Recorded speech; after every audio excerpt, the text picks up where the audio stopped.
Who was Baal, the deity who battled the sea, death, and God before becoming a demon? In the ancient Near East, gods were not distant or abstract beings, but powerful forces intertwined with the very fabric of life. They controlled the heavens, the earth, and the sea, shaping the lives of those who revered them. Among these gods, one stood above many as a symbol of immense power, the god of storms, rain, and fertility, Baal. Baal was not just a deity. He was the force of life and death, of growth and destruction, reigning over the skies with thunder and lightning, and commanding the seas with his storm wrath. To the people of Canaan and the ancient Semitic cultures, Baal was both protector and destroyer, his very presence capable of blessing crops or wreaking havoc on the land. But how did this once celebrated deity, the bringer of rain and abundance, who stood at the center of worship for many ancient civilizations, come to be demonized in later religious traditions? What caused Baal to evolve from a revered storm god into a symbol of evil, chaos, and rebellion? The answer lies in the shifting tides of history, religion, and power, forces even more unpredictable than the storms Baal himself commanded. His origins lie in the ancient Canaanite pantheon, where he was revered as one of the most powerful gods. Known as the storm god, Baal was the deity responsible for the forces of nature, particularly rain, thunder, and lightning. His power over storms made him vital to the survival of the agricultural societies that worshipped him. As a storm god, he was seen as the one who could bring rain to the dry lands, ensuring the fertility of the soil and the abundance of crops. In the arid regions of the ancient Near East, where agriculture was the cornerstone of life, the arrival of rain was not just a seasonal event. It was a matter of life and death. Baal's storms brought much-needed water, which ensured a successful harvest, provided food for the people, and kept the cycle of life moving. In a land where droughts could easily bring famine and ruin, Baal was viewed as a benevolent and necessary force for survival. But his storms were not only life-giving, they also had a destructive side. While rain brought fertility to the earth, the storms Baal controlled could also unleash devastating floods. This duality of his power, nourishing and destructive, was symbolic of the fine balance between life and death, creation and destruction. Baal was both the giver and the taker, an embodiment of the unpredictable forces of nature that shaped the fate of the world. Baal, a strong warrior-like god, often shown wielding a mace or thunderbolt, symbols of his immense power over the skies. His iconography portrayed him as a mighty figure, often riding a chariot drawn by thunderous horses, speeding across the heavens to deliver storms to the earth below. This depiction of Baal as a warrior reflects his nature as both a protector and a destroyer, a god capable of both nurturing and devastating. The chariot itself was not just a symbol of his strength, but also represented the speed and unpredictability of storms. Just as a storm could roll in quickly, causing both fear and awe, Baal's chariot symbolized the sudden and unstoppable force of nature. The mace and thunderbolt held by Baal were also potent symbols of his control over the weather. Thunder, lightning, and rain could be unleashed with the strike of his weapon, reinforcing his position as the divine controller of storms. The symbolism of Baal's attributes highlighted his dual role in the cycle of life, linking him both to creation through the fertility of the earth and destruction through the devastating power of the storm. He was at the very heart of Canaanite religion, and his worship extended far beyond the simple offerings of fruits and grain. Baal was seen as the divine ruler of nature, and his worship was integral to the survival of the Canaanite people. The Canaanite agricultural society depended heavily on his favor, especially since the region's climate could be unpredictable and harsh. Rituals dedicated to Baal often revolved around prayers for rain, good harvests, and protection from natural disasters. Temples and shrines were built in his honor, with the most significant being located on the high places or hills, symbolic of his dominion over the heavens. These high-altitude locations allowed worshippers to feel closer to the gods, and Baal's temples were often built atop the mountains, reinforcing his connection to the sky and the storms he ruled. Among the most common rituals were sacrifices. The sacrifices were seen as offerings to Baal to secure his favor. These rituals were performed to appease Baal's anger in times of drought or storm, as well as to honor his role as the giver of rain. In addition, ritual feasts and dances were performed during festivals to celebrate Baal's power, and these gatherings often included chanting and prayers, calling for his presence. The Canaanites believed that Baal's presence on earth was essential for fertility, not only for crops, but for the fertility of people and animals as well. Therefore, his worship involved not just the material aspects of the harvest, but also symbolic acts of ensuring prosperity and harmony with the forces of nature. His worship was not limited to the Canaanites alone. His influence spread to many neighboring regions, including Ugarit, where his myths and stories were recorded in clay tablets. The gods of the Canaanites had vast and complex mythologies, and Baal stood at the center, revered by kings, priests, and the common people alike.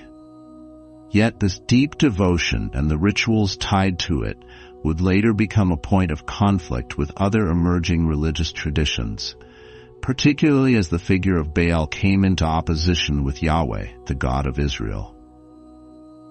One of the most significant mythological conflicts in Baal's story is his battle with Yam, the god of the sea and chaos. Yam, in many ancient mythologies, is not merely a god of the waters, but also represents chaos, the uncontrolled forces of nature that disrupt harmony.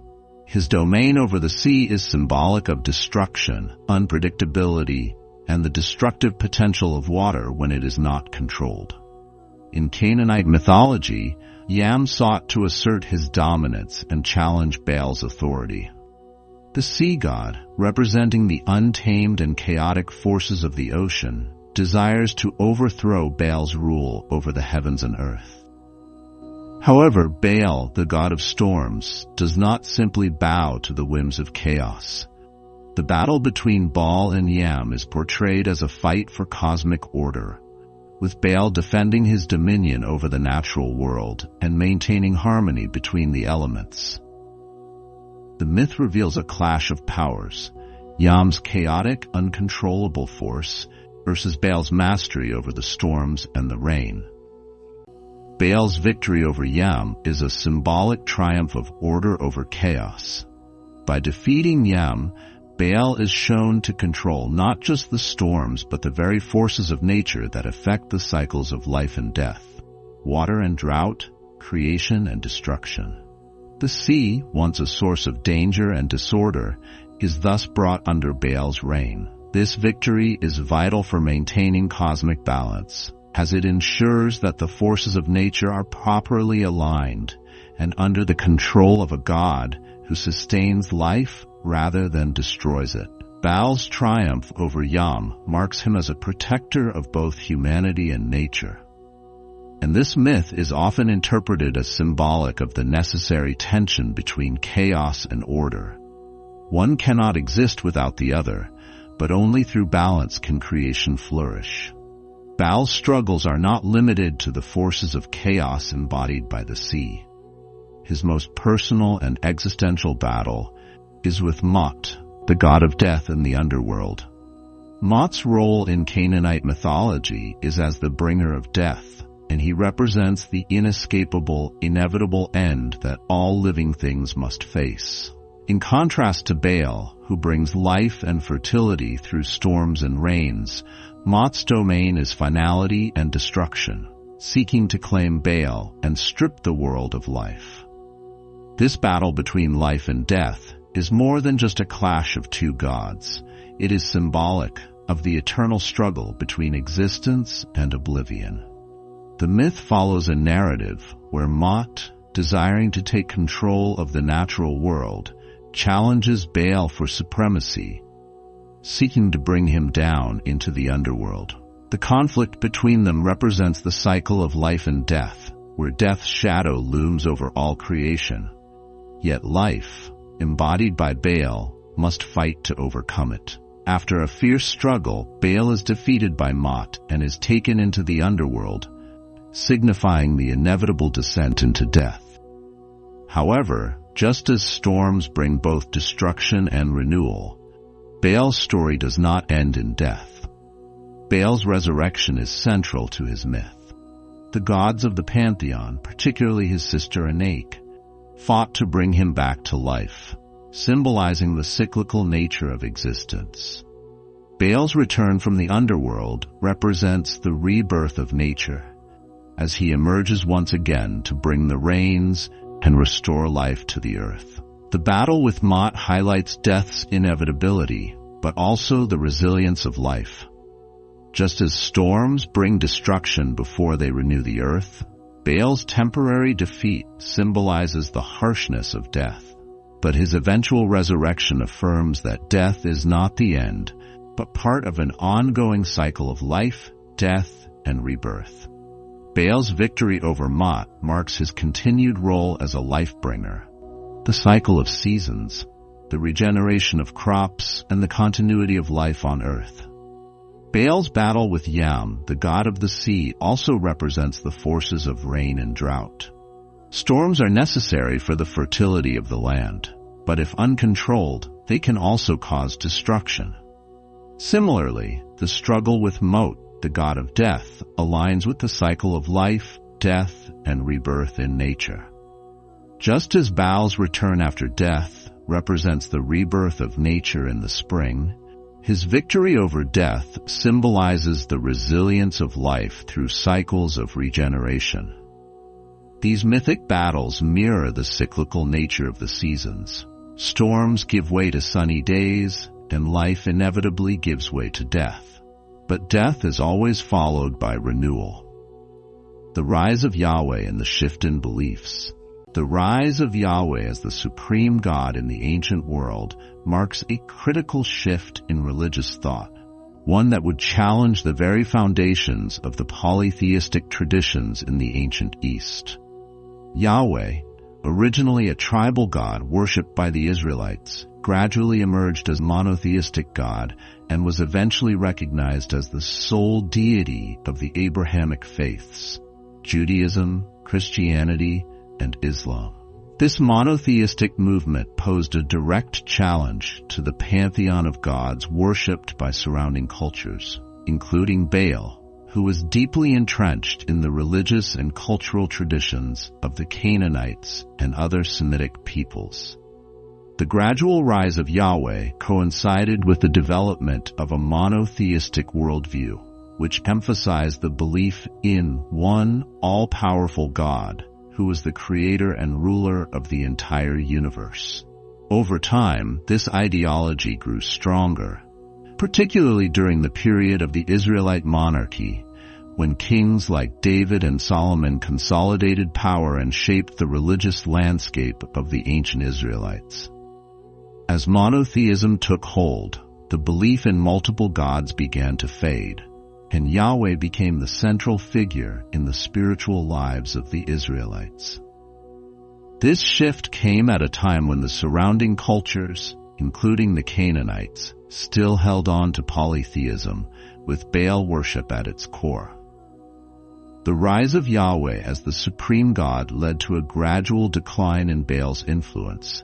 His role as a vital force in agriculture, fertility, and storms was increasingly overshadowed by Yahweh's claim to ultimate sovereignty and control over all creation.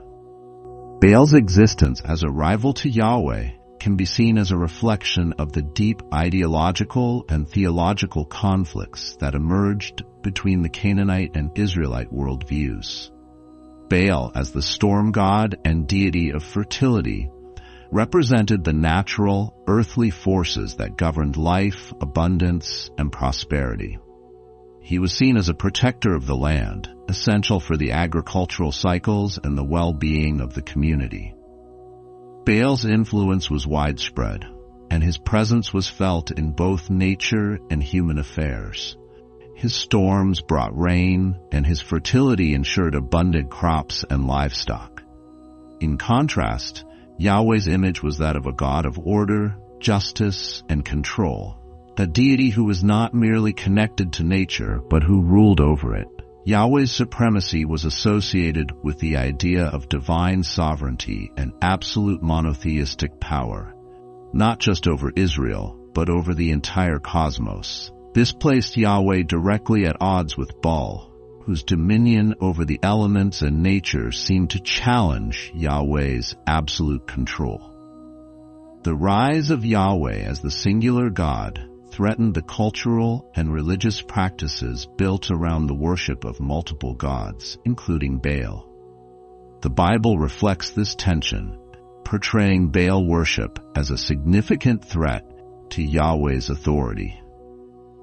The Israelites were repeatedly warned not to adopt the idolatrous practices of their neighbors, particularly the Canaanites, who worshiped Baal as a central figure in their pantheon. In biblical narratives, Baal is depicted as an enemy of the one true God, Yahweh, and the worship of Baal becomes a symbol of spiritual corruption, rebellion, and idolatry. The prophetic condemnation of Baal worship.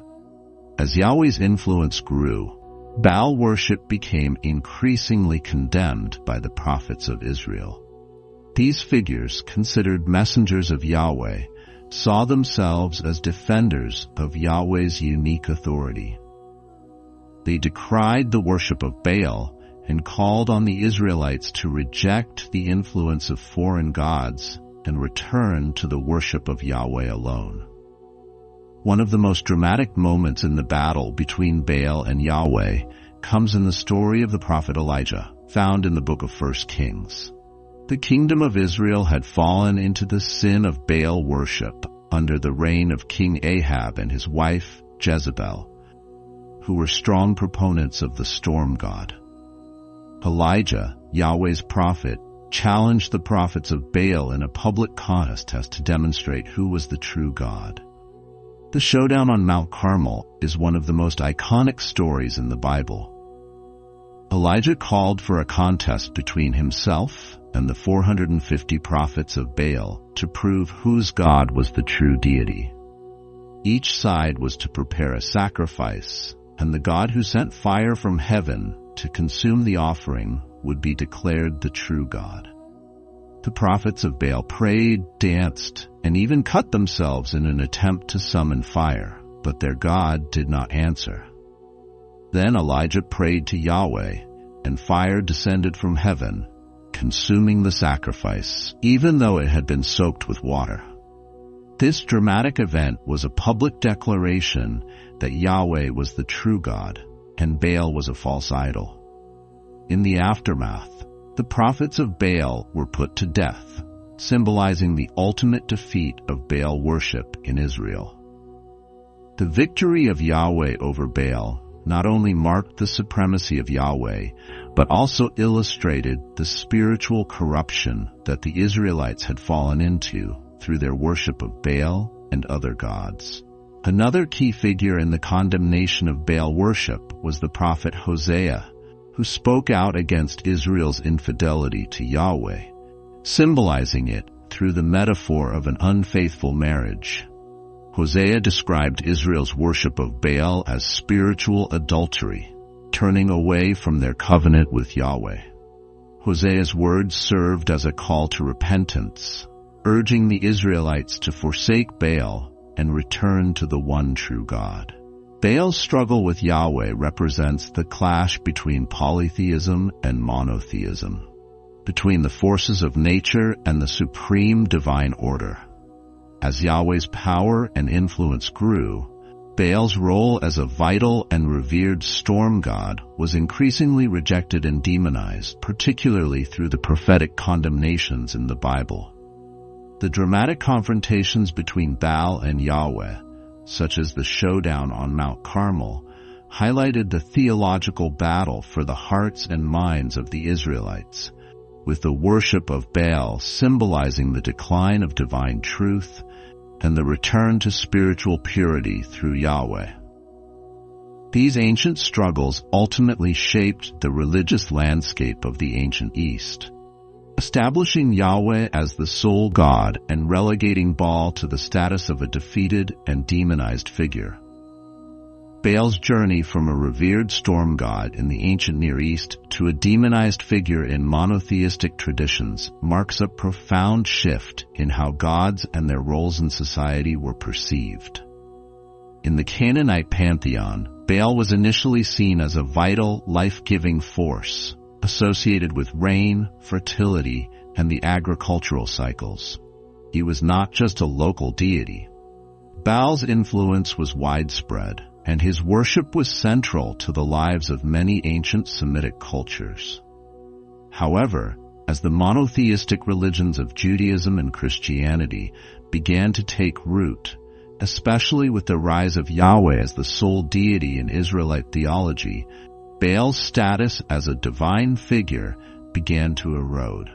The emergence of Yahweh as the one true God directly challenged the polytheistic belief systems that placed Baal among other deities. Over time, as monotheism gained dominance, Baal, along with other gods of the ancient pantheon, became increasingly viewed as false idols, gods that were not only irrelevant but also dangerous to the spiritual purity of the faithful. In early Judaism, the worship of Baal was associated with idolatry, a major offense against the monotheistic worship of Yahweh. Baal worship came to represent a spiritual rebellion, and those who adhered to it were often depicted as enemies of Yahweh's divine order.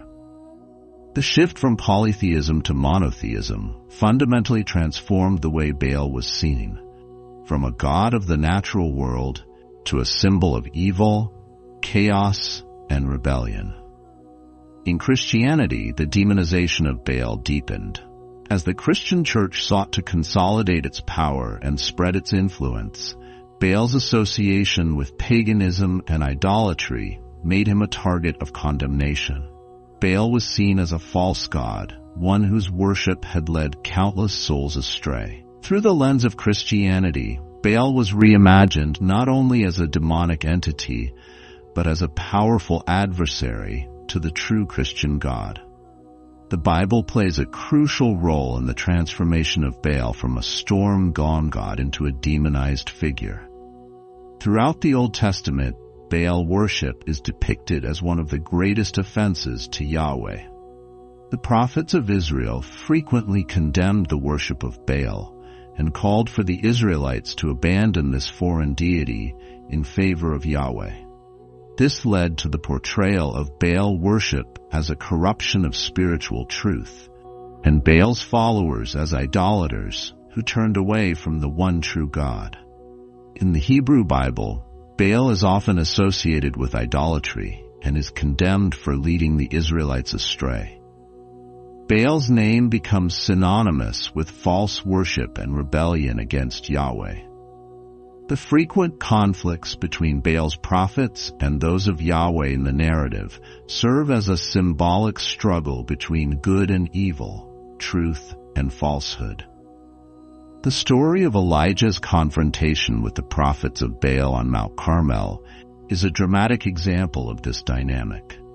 Here, Baal's failure to respond to the prayers of his prophets, compared to Yahweh's divine intervention, marks his final defeat in Israel's religious history. But it is in Christian demonology that Baal takes on a darker, more sinister form. Over time, Baal's image evolved to symbolize the forces of darkness and sin. In Christian texts, Baal became associated with the concept of Satan and demonic influence, often serving as a symbol of temptation, rebellion, and spiritual corruption. One of the most notable ways Baal's name persisted in Christian tradition is through the title Baalzebub, often referred to as the Lord of the Flies. This term, which originally referred to Baal as a deity of the flies, symbolizing decay, disease, and death, was later used in Christian texts to represent Satan or a demonic figure. In the New Testament, Baalzebub is invoked by the Pharisees as a derogatory term for Jesus, accusing him of casting out demons by the power of Beelzebub, thus equating Baal's demonic power with the prince of demons. This connection between Baal and Satan further cemented Baal's transformation into a demonic entity in Christian theology. The demonization of Baal in later religious traditions did not stop with the Bible. Over the centuries, Baal's image became increasingly demonic in both Christian teachings and occult traditions. In Christian theology, Baal's role as a demon grew, and his association with evil, temptation, and sin became solidified. Baal's transformation into a demonic figure can be seen in the broader context of medieval Christian thought, where numerous pagan gods were reinterpreted as demons or fallen angels. As Christianity spread and replaced polytheistic systems, many of the deities from these systems were rebranded as forces of evil that sought to corrupt the faithful. In this framework, Baal became a symbol of rebellion against divine order, reflecting the temptation of false worship and the consequences of idolatry. The concept of Baal as a demonic figure also permeated occultism and witchcraft. In these traditions, Baal was often seen as a demon of temptation, pleasure, and earthly power, a figure that promised wealth, power, and influence in exchange for devotion, mirroring the dark side of human desires. This association with earthly power and corruption is central to Baal's legacy as a figure who lures individuals into sin and away from spiritual purity. In folklore and demonology, Baal is often linked to other dark figures such as Moloch, Beelzebub, and even Satan. Baal's name has come to symbolize the temptation of false gods, the allure of power and prosperity at the expense of righteousness. In many occult traditions, Baal is invoked as a figure representing the darker, unrestrained desires of humanity, further solidifying his transformation from a once venerated storm god to a symbol of evil. Baal's transformation from a revered deity to a demon figure is a profound example of how religious narratives shift over time, influenced by changing power structures, ideologies, and theological developments. Once a vital storm god, central to the agricultural and spiritual life of the Canaanite people, Baal became a symbol of idolatry and sin in the rise of monotheism.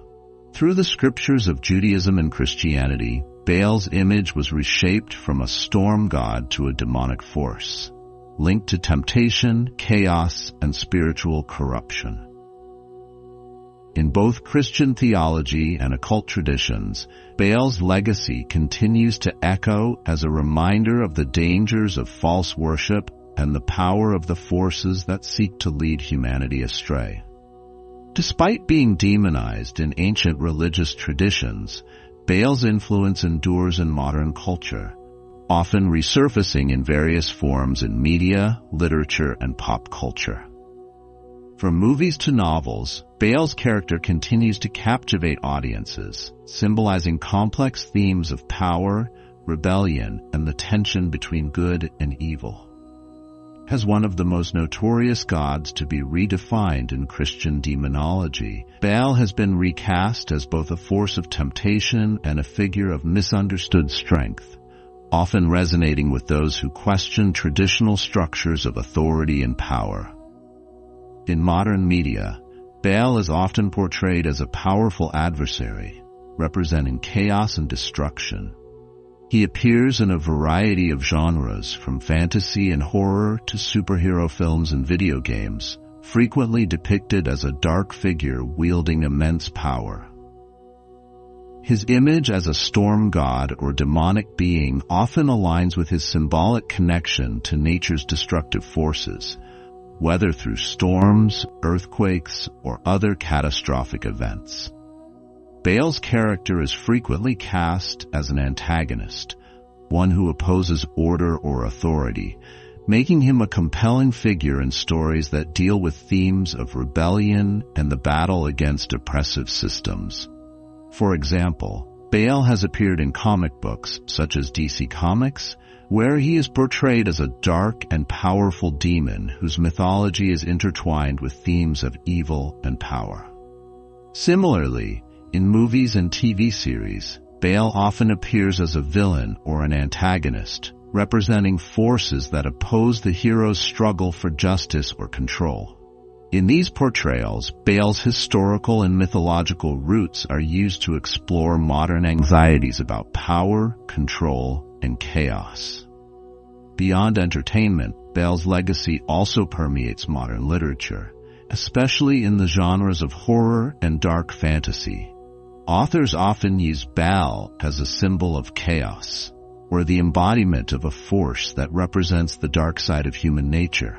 He is frequently depicted as a demon or a supernatural entity, one whose powers are both destructive and alluring. In works of fiction, Baal may serve as a reminder of the danger of unchecked desires, serving as a warning about the consequences of rebellion against divine or moral order. In the modern occult, Baal remains a significant figure, albeit with a more nuanced and sometimes reclaimed identity. While Baal was demonized by early Christianity as a symbol of idolatry and evil, many contemporary occultists and spiritual seekers have reinterpreted Baal's figure in more positive and empowering terms. For some, Baal represents not a demonic force, but an expression of untamed natural power and rebellion against oppression. In occult traditions, Baal is often invoked as a symbol of personal empowerment, freedom, and resistance to authority. His character is appreciated for his connection to the forces of nature, storms, rain, fertility, and abundance, which make him a potent symbol of life-giving and transformative power. Instead of focusing solely on Baal's demonized associations, some modern occultists reclaim Baal as a figure of strength and liberation, challenging the conventional views of what is good and evil. In the spiritual realm, this reimagining of Baal reflects broader trends in contemporary spirituality, where previously demonized figures are reinterpreted as embodiments of empowerment and personal autonomy. Additionally, Baal's symbolism has been adopted by some modern pagan and earth-based religions, where his association with fertility and the natural cycles of life, death, and rebirth is seen as a powerful symbol of sacred balance. In these traditions, Baal may be celebrated not for his conflict with Yahweh or his association with sin, but for his role in the cycles of growth, harvest, and renewal. He represents the force of nature that sustains life and the constant cycle of transformation, both of which are central themes in many contemporary pagan practices. In esoteric and spiritual communities, Baal's legacy as a demonized figure is sometimes questioned, and he is seen as a symbol of the misunderstood aspects of power. He is linked to the primal forces of chaos and creation, forces that, though seemingly destructive, are ultimately necessary for life to evolve. For these modern interpretations, Baal is not a figure to be feared, but one to be understood as part of the natural and spiritual order. In stark contrast to his demonization in the past, some contemporary spiritual movements have sought to reclaim Baal as a deity of empowerment, recognizing his role as a god of fertility and abundance rather than a force of evil. These modern reinterpretations are often part of a broader trend of re-engagement with pre-Christian gods and goddesses, particularly in paganism and neo-paganism, where the focus is on the connection between humans and the natural world.